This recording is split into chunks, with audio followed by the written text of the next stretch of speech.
Aux confins du monde, une vallée quasi immaculée, traversée par quelques Inuits, seuls habitants de ce coin de pôle Nord. J'adore marcher ici. Profiter de cette paix dans la nature.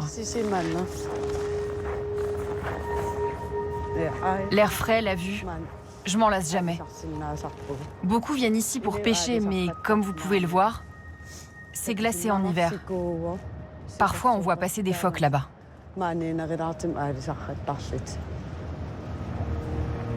Arnangwak Petersen a grandi au pied de ces montagnes du sud du Groenland. Un environnement aujourd'hui menacé. Ici en face, et là tout le long de cette montagne qu'on appelle Kilavat, dans tous ces endroits, il y a différents minerais un peu partout, et de l'uranium aussi. C'est ça qui nous inquiète.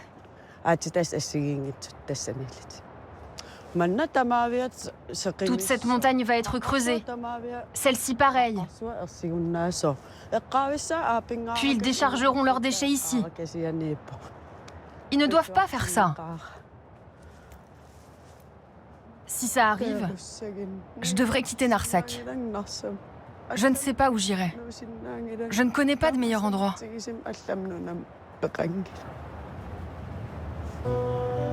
L'étau se resserre sur Narsaq et son millier d'habitants.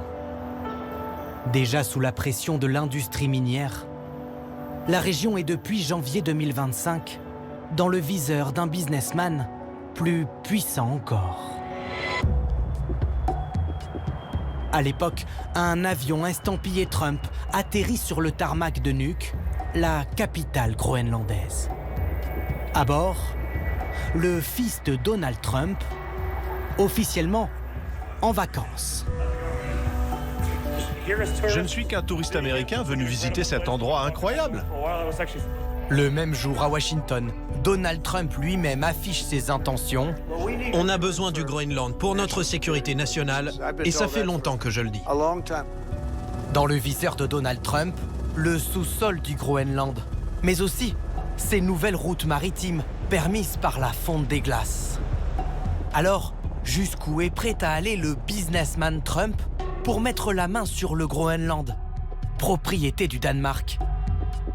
Début 2025, des militants américains sont apparus dans le centre-ville de Nuuk pour une opération séduction à coups de casquettes et de dollars. Achetez le Groenland. Jusqu'à choquer certains habitants. Bienvenue aux États-Unis.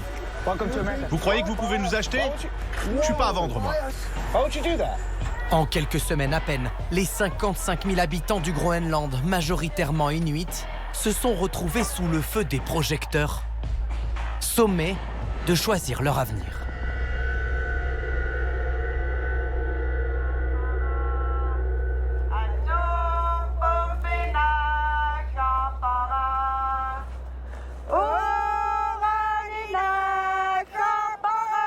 À Narsaq, Arnangwak Petersen a rassemblé une vingtaine d'habitants.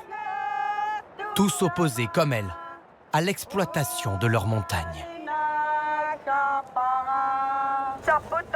Je vous appelle au calme. Quand l'hélicoptère arrivera, nous chanterons ensemble. Un comité d'accueil pour la venue d'une figure bien connue ici. Le patron d'une compagnie minière australienne, déjà implantée dans la vallée.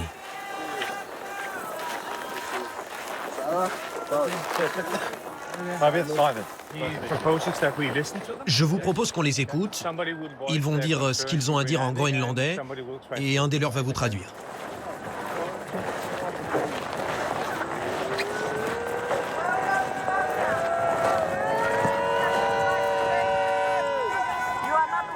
Vous n'êtes pas le bienvenu ici tant que vous ne nous respecterez pas. Arrêtez de détruire notre ville et notre bel environnement. Le face-à-face est glacial. Pourtant, Daniel Mamadou, le PDG de la compagnie minière, joue gros. Son entreprise a déjà investi 85 millions d'euros pour sonder le sol de Narsaq. L'homme d'affaires francophone doit donc convaincre au plus vite élus et habitants de l'intérêt de son projet pour le village et pour le Groenland. Chaque fois qu'on revient à Narsaq, on a cette impression que c'est un endroit qui a beaucoup de potentiel. Et à chaque fois, vous avez ce comité d'accueil? Non, c'est la première fois. J'imagine que les déclarations du président américain sur le Groenland étaient faites d'une manière un peu brusque.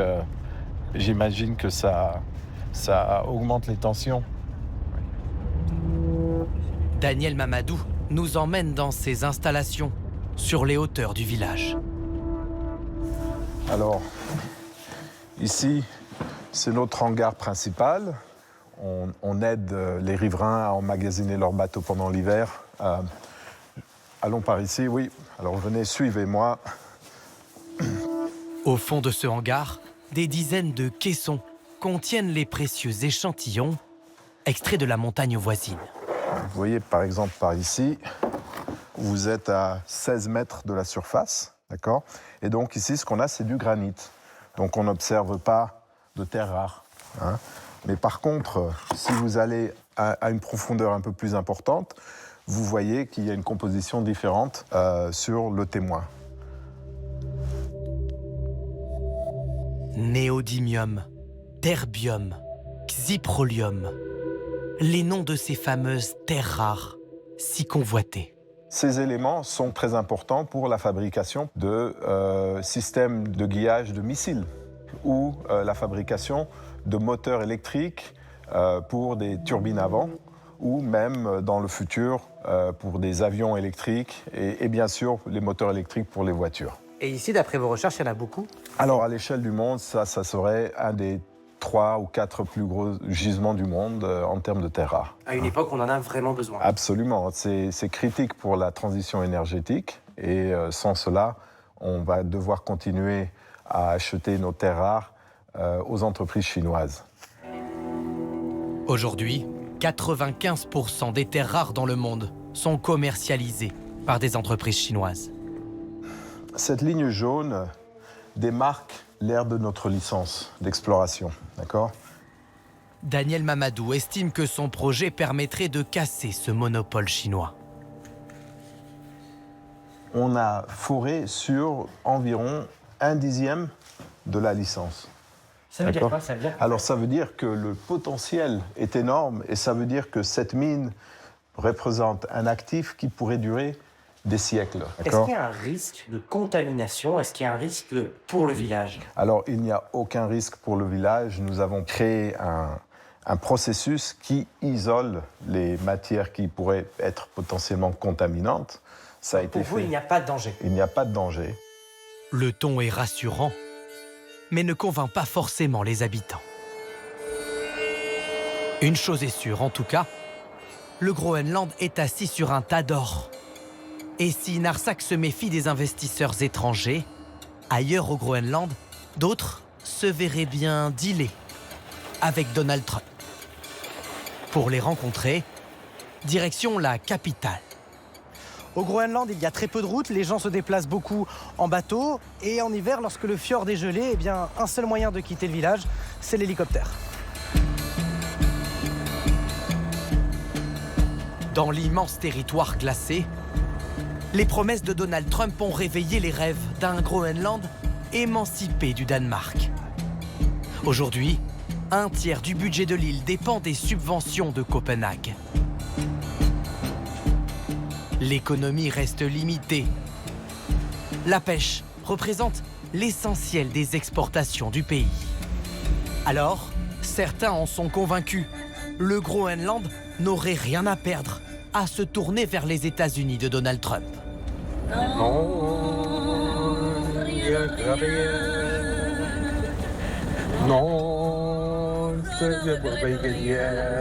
Jørgen Boisen est une personnalité très décriée à Nuuk.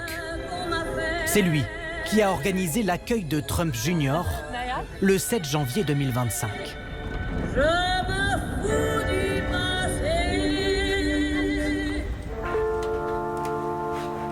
Artisan maçon, il est un supporter de Donald Trump de la première heure. En novembre 2024, quand son champion réintègre la Maison-Blanche, il invite alors son équipe à venir au Groenland. Regardez, c'est Donald Jr. et moi. Quelle photo! Ça oui. Un jour, un type m'a écrit « Hey, je suis Charlie Kirk, comment ça va ?» Il voulait une quinzaine de personnes pour faire un accueil à l'aéroport. Ils m'ont demandé de m'en occuper. J'ai demandé à mes potes supporters de Trump « Hey les gars, il y a Trump Jr. qui vient demain. Vous pouvez venir à l'aéroport lui faire coucou ?» J'ai toujours été un supporter MAGA, depuis des années.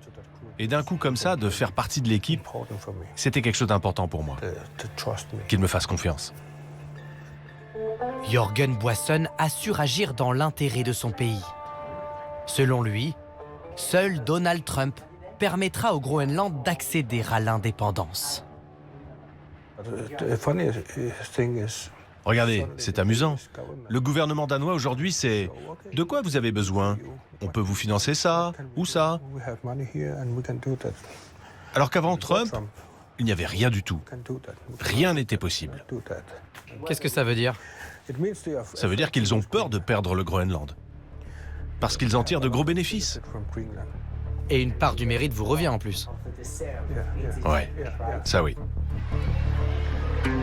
Se détacher du Danemark au risque de tomber dans l'escarcelle américaine. Le débat fracture les Groenlandais. Ce jour-là, le gymnase de Nuuk accueille un tournoi de futsal. Des équipes de jeunes s'affrontent, venues de tout le territoire. Nous faisons la rencontre de Salomé et son mari Akeluk, un couple de la capitale.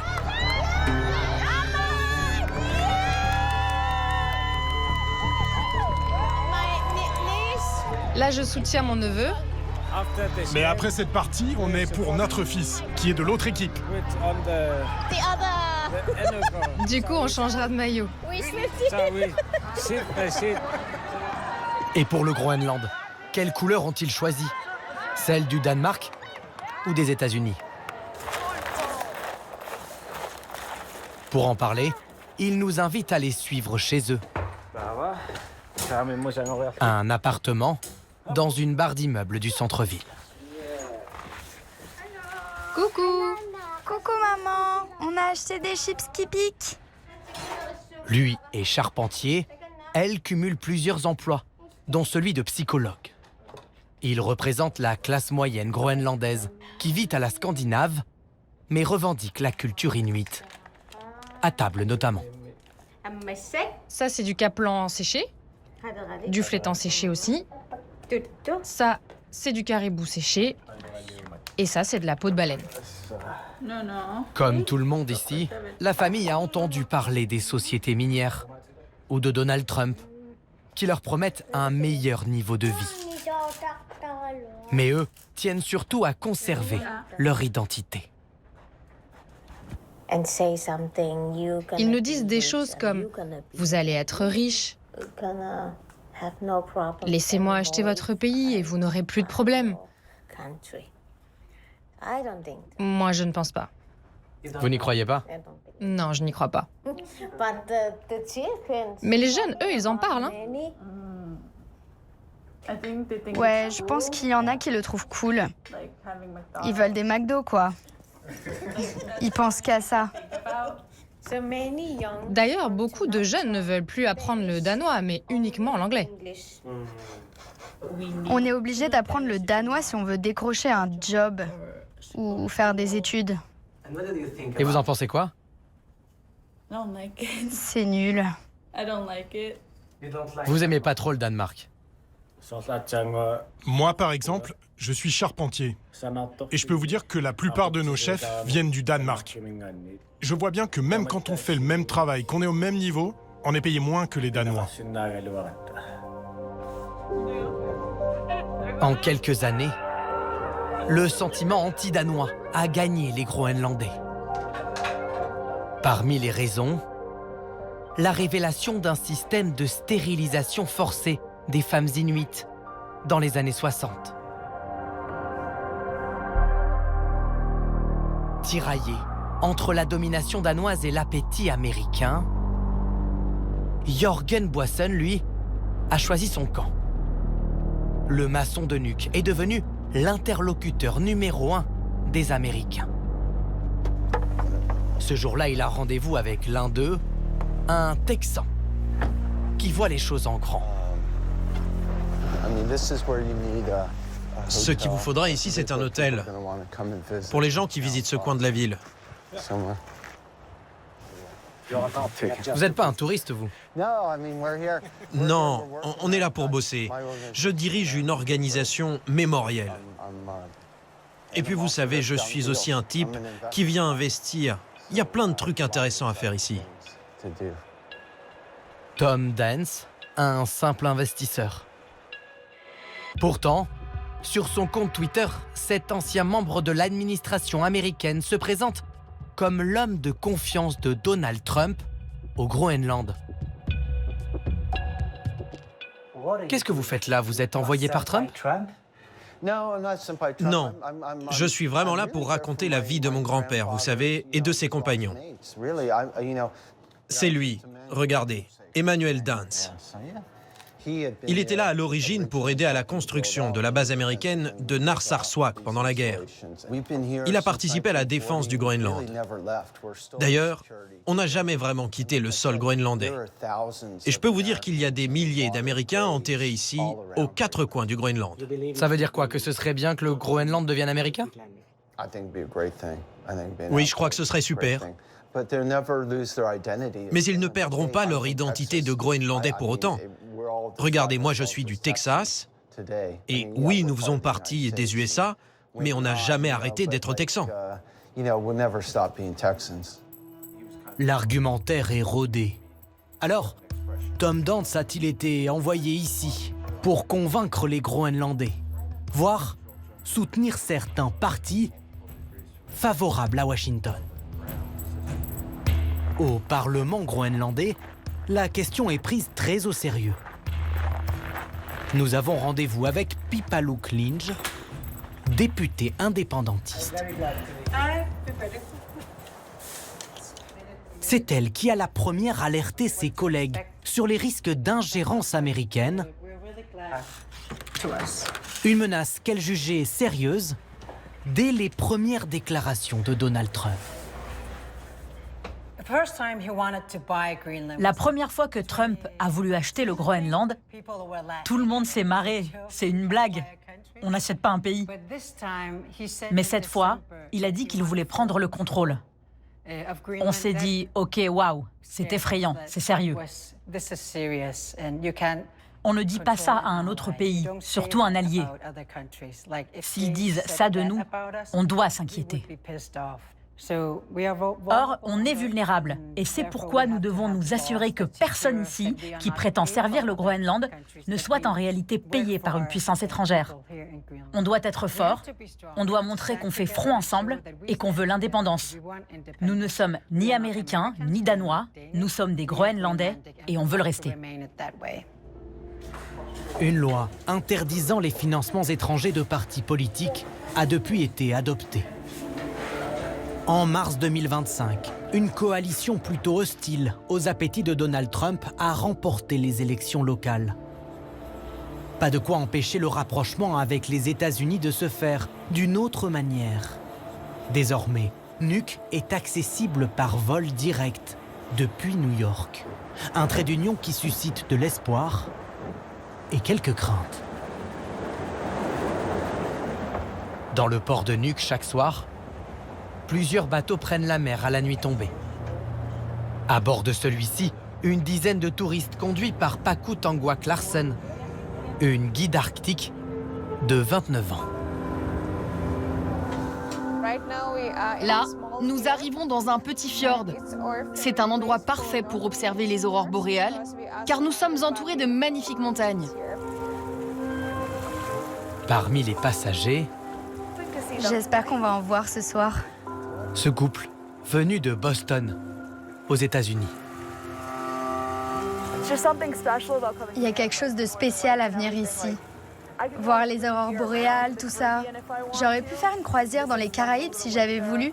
Mais bon, ça, je peux le faire quand je veux, alors qu'ici... Tout le monde m'a dit, mais qu'est-ce que tu vas faire là-bas? Qui va là-bas? Personne ne connaissait trop le Groenland avant, pour être honnête. Et maintenant, tout le monde en parle chez nous. C'est carrément tendance.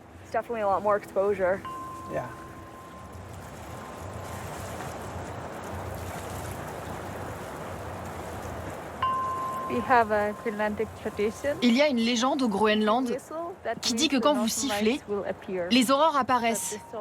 Mais avec elles, les âmes des morts viennent et vous arrachent la tête. Du coup, on essaie, mais on se méfie un peu.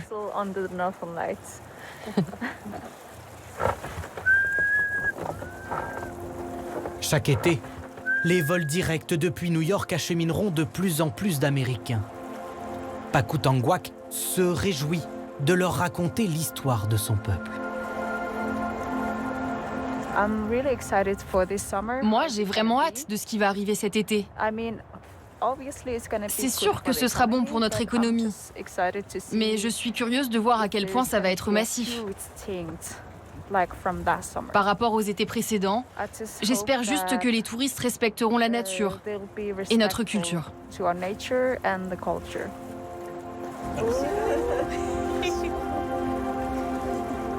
Le premier été a déjà dépassé les espérances de la société d'excursion. Mais pas sûr que l'Amérique se contente de venir scruter les étoiles et en oublie les richesses du sous-sol groenlandais. Si vous voulez voir l'intégralité de notre émission, n'hésitez pas, cliquez ici pour notre dernière vidéo, c'est là. Et puis si vous aimez vraiment Envoyé spécial, vous pouvez vous abonner, c'est juste ici. Pour plus de contenu encore, allez sur nos réseaux sociaux, X, Instagram ou TikTok. On vous attend.